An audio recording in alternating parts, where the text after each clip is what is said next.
we're back, and they're out of the oven. So the first thing I put on here is some shredded lettuce.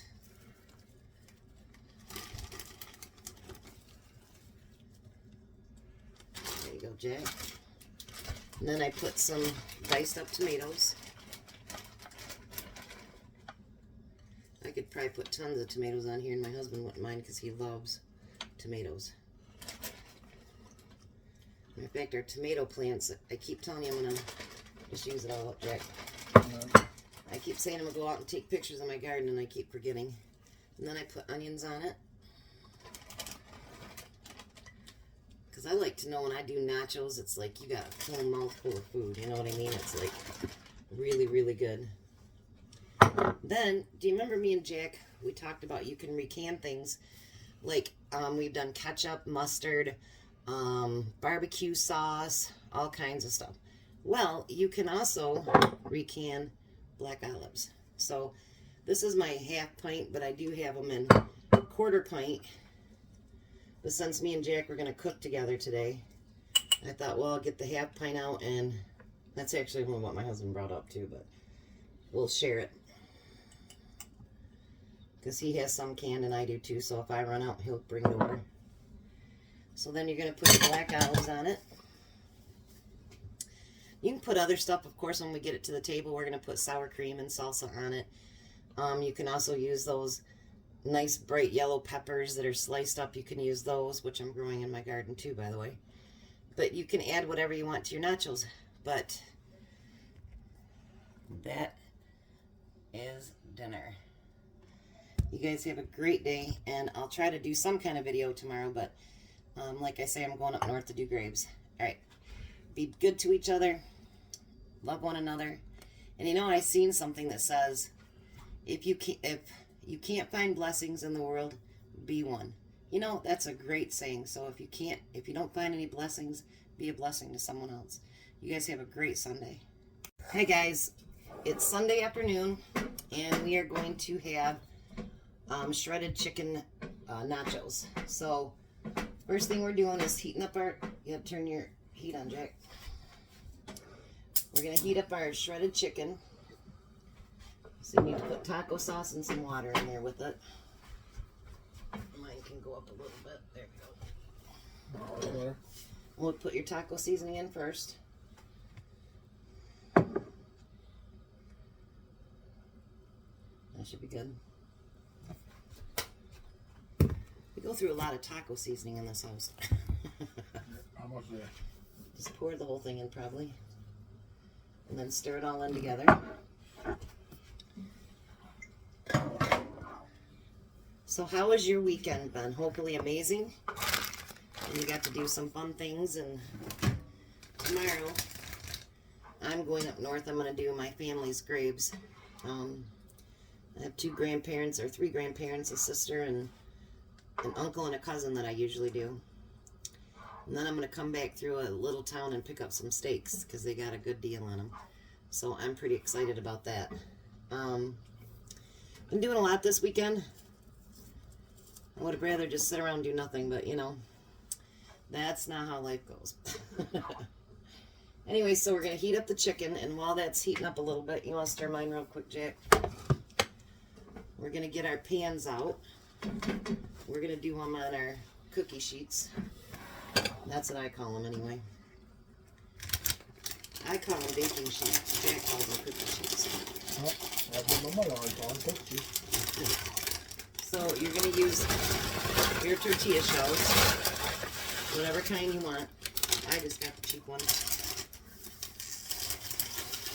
Grab yours too, Jack. I used up the last of my pinto beans, so I actually have to can some more. So when I do that, I'll bring you guys along and I'll show you how to can pinto beans. You can bring it over here, Jack. There's room. And then I'm going to put my beans on first, because I think that holds together better than the meat does. Mind you, these are the homemade pinto beans that I made into refried beans. I'm just going to spread it just a little bit.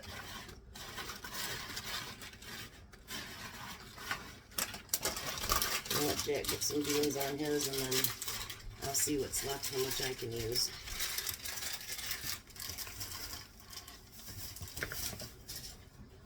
Maybe I'll use a little bit more for right there. Alright, the rest is yours, Jack. Okay.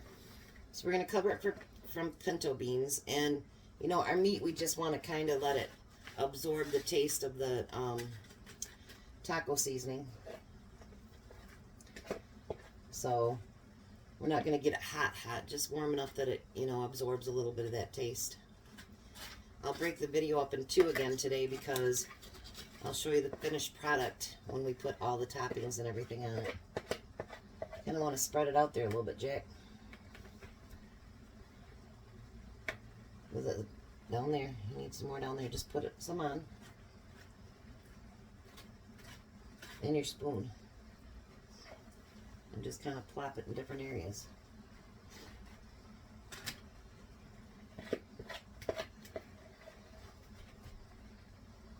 Never had shredded chicken nachos before. Have you had them before, Jack? No. It'll be something new, but we did up some chicken legs and thighs and thought about stuff we could make with it. And I thought, you know what? Let's make some nachos like that because I've heard they're really, really good. So this is kind of my own recipe. I didn't have anybody tell me how to throw it together. It's just my own thing.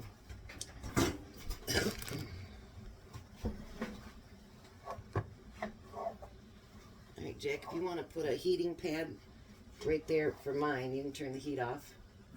Put mine right here, and then you can pull your, or you can pull yours right over by mine, where it was. How's that? And pull yours next to it. I guess maybe I'll have to get a different spoon.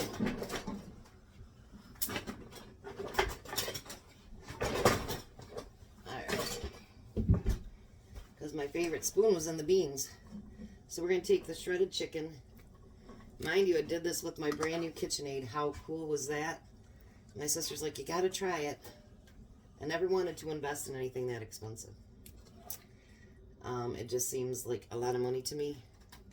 But I do want to learn how to make bread and cinnamon rolls, and she says it's really good to make your own brown sugar, powdered sugar, stuff like that. So I would like to learn how to make some of that stuff and be more independent, you know what I mean? So I don't need the grocery stores for everything that I do.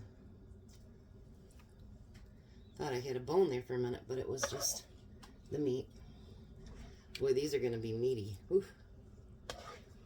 Very meaty.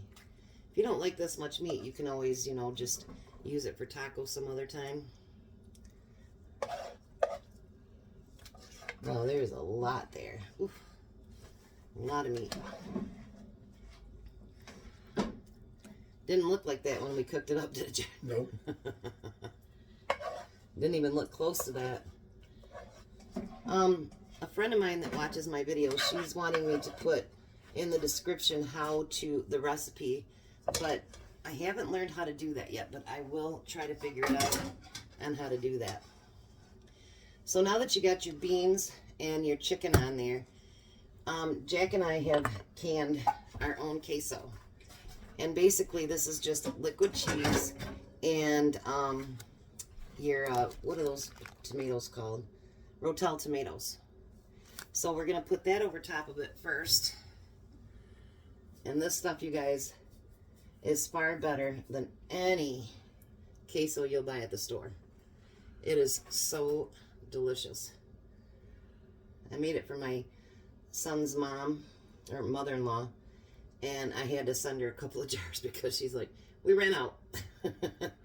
So I canned her up some. She really, really likes it. It's really good. If there's something that they really like, then of course they ask us to make it for them. Did you open up yours yet, Jack? What? Your queso? Oh, I brought this wrong thing. What'd you bring? Rotel. Oh. Alright, well, we'll put mine together and put it in the oven, then we can show you what Jack's looks like when when it comes out of the oven. So once I put the queso on there, because again, you know, I like everything cheesy, I'm going to kind of fill in the cheese spots there, because obviously there's empty spots there. I'm going to get that filled in. And then I'm going to put it in the oven on 350 for probably about, 15 minutes or so. Because I like it to be nice and melty and all